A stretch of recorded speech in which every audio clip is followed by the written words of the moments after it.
Have you ever stopped to wonder if there are things your cat dislikes even more than being picked up?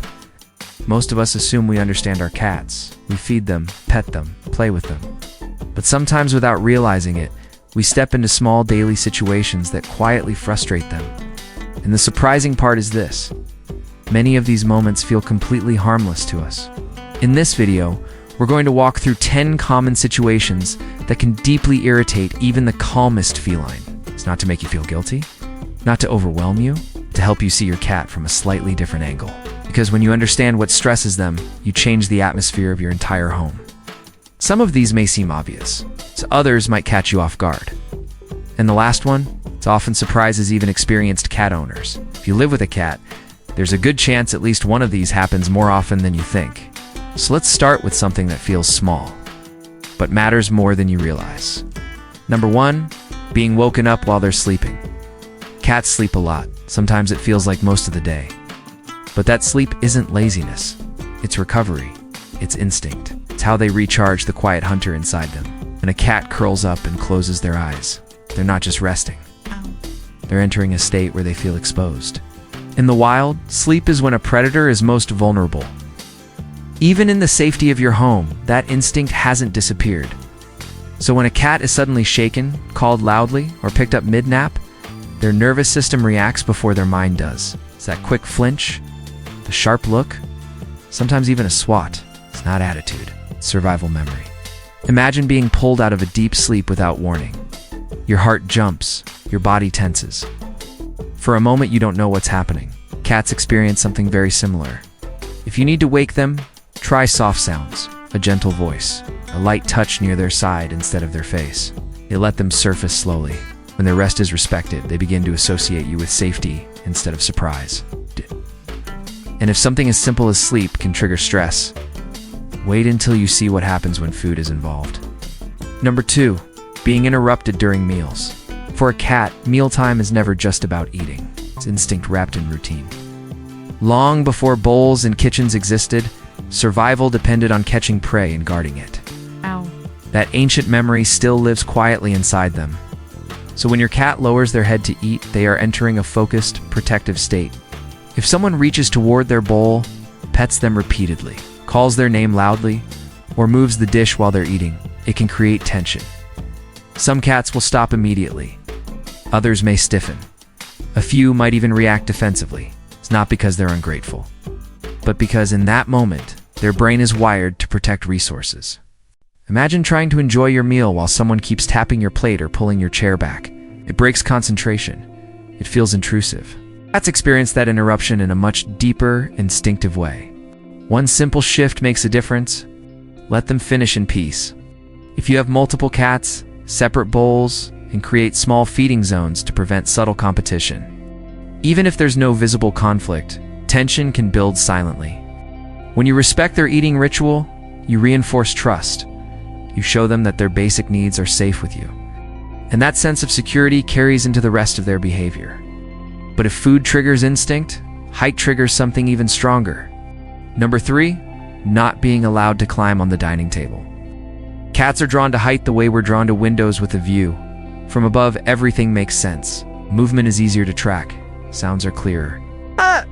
Potential threats are visible before they come close. Height gives control. And for a small predator, control means safety. So when your cat jumps onto the dining table, it's rarely about defiance. It's about perspective. That flat surface in the center of the home becomes the perfect lookout point, a mountain in the middle of their territory. When we react with loud scolding or sudden removal, the cat doesn't interpret it as a house rule. They interpret it as unpredictability. The instinct to climb doesn't disappear just because we say no. It simply looks for another outlet. Instead of focusing on punishment, shift the environment. Provide tall, scratching posts, wall-mounted shelves, a sturdy cat tree near the heart of the home. Give them a legal mountain to claim, and when they choose it, reward the choice. Cats don't act out of spite, they act out of instinct. When you redirect instead of reprimand, you reduce stress on both sides. But if the table is tempting, wait until we talk about what happens when they see you as the climbing structure. Number 4, being prevented from climbing on people. If you've ever felt tiny claws gripping your leg without warning, you know the surprise. But from your cat's perspective, your body isn't off limits. It's vertical space, it's elevation, it's a moving structure that leads upward. Sometimes cats climb people because they lack tall alternatives. Other times, they're seeking attention or a better vantage point. Either way, the behavior isn't random. It's goal-oriented. They want height or connection, or both. When we react with shouting, sudden pushing, or frustration, the cat doesn't understand boundaries the way we do. They feel rejection or threat. And that emotional jolt can make the behavior more anxious next time, not less. The more effective solution isn't force, substitution. Provide stable vertical structures nearby. A tall cat tree in the room you spend the most time in. Wall shelves that give them a clear path upward, and gently redirect when they start climbing you, and reward them when they choose the right structure. Over time, your cat learns something important. Height is available. Attention is available. But not through your legs. When their environment supports their instinct, the scratches decrease naturally. The tension softens. And if physical contact can sometimes overwhelm them, wait until we talk about something people assume they always enjoy. Number 5.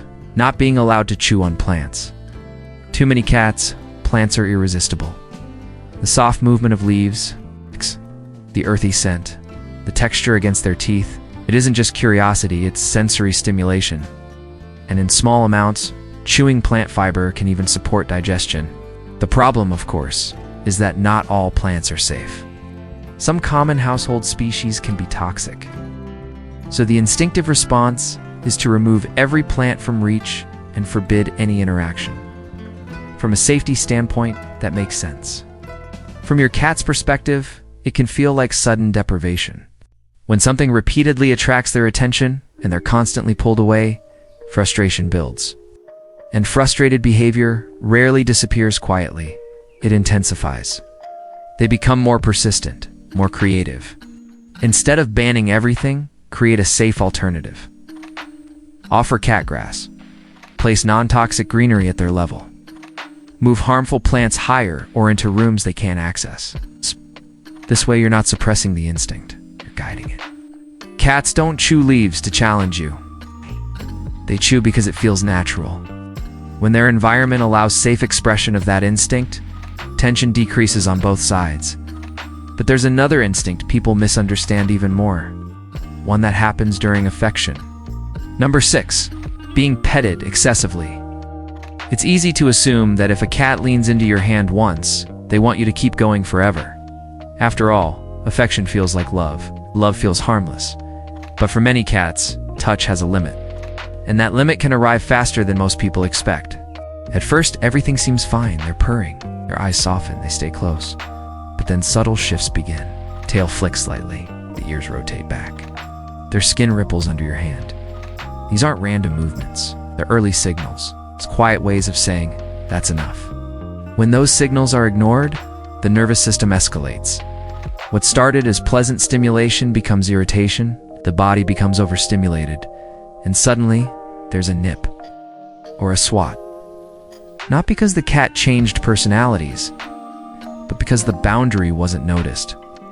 Some cats enjoy chin scratches but dislike belly rubs. Others tolerate only short bursts of contact. There's no universal rule. Every feline has a different threshold. The secret isn't more affection, it's attuned affection. Stop a few seconds before they pull away. Let them choose when to return. When they feel in control of physical contact, trust deepens naturally. If these insights are helping you see your cat differently, take a second to show your support. Quick like or subscribe really does help this channel grow. And now, let's keep going. Because what comes next is something many people do without even realizing it. Number 7. Being treated like a human. It can feel adorable to dress a cat in a tiny outfit, to add a bow, to bring them into a room full of music and laughter and flashing lights.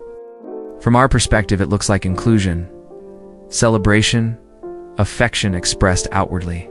But cats don't understand clothing the way we do. To them, fabric wrapped around their body can feel restrictive. It interferes with natural movement, with balance, with grooming. What seems playful to us can feel like losing control to them. Then there's noise. Loud conversations. sudden bursts of laughter, music vibrating through the floor. For a species whose hearing is far more sensitive than ours, this environment can quickly shift from stimulating to overwhelming. When we try to humanize cats too much, we unintentionally ignore what makes them feline. They need quiet spaces, escape routes. It's the ability to retreat when the world feels too loud. If you want to celebrate, do it in a way that honors their nature. Give them access to a calm room. Let them observe from a distance instead of forcing participation. Preserving their instinct doesn't make you less loving. It makes you more aware. It's about play. Number 8, being the target of annoying games. Play is essential for cats. It activates their hunting instincts. It releases energy. It strengthens the bond between you. But not all interaction feels playful from their perspective. Pulling their tail, shaking them gently because it seems funny, jumping out to scare them, it's teasing them with your hands instead of proper toys. These actions may look harmless, even affectionate, but to a cat, they can feel unpredictable or threatening.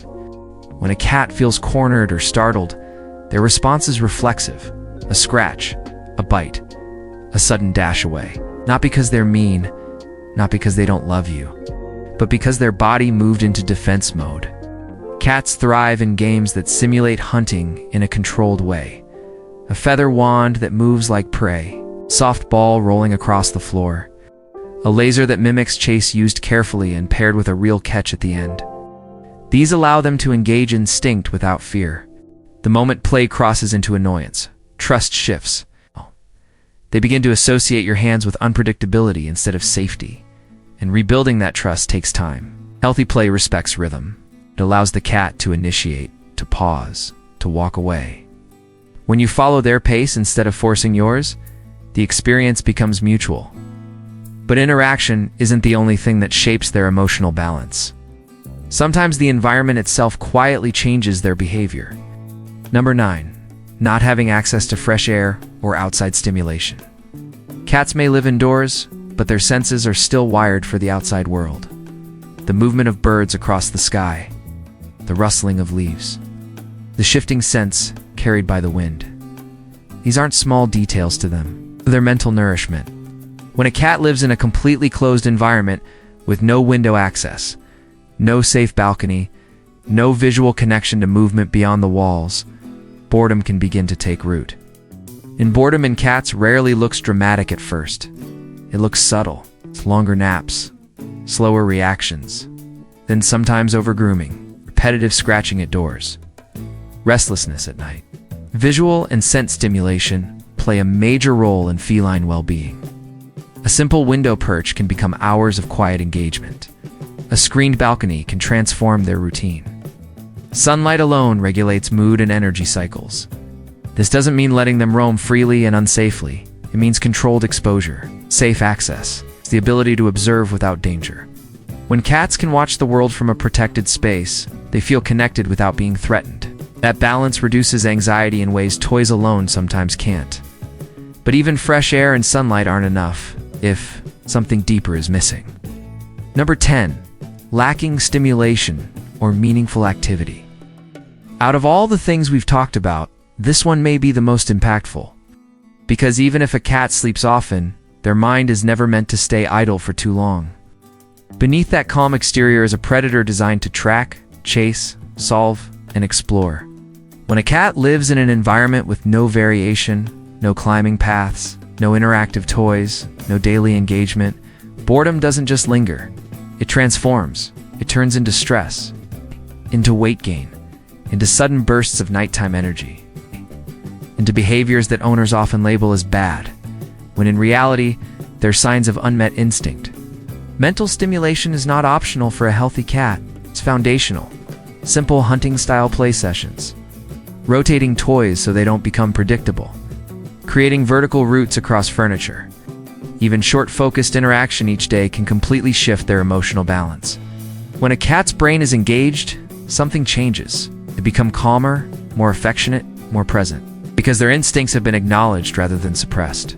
Now that you've seen the 10 situations that can quietly frustrate a cat, you can start adjusting small things in your routine. Small changes often create the biggest shifts. But here's something else to think about.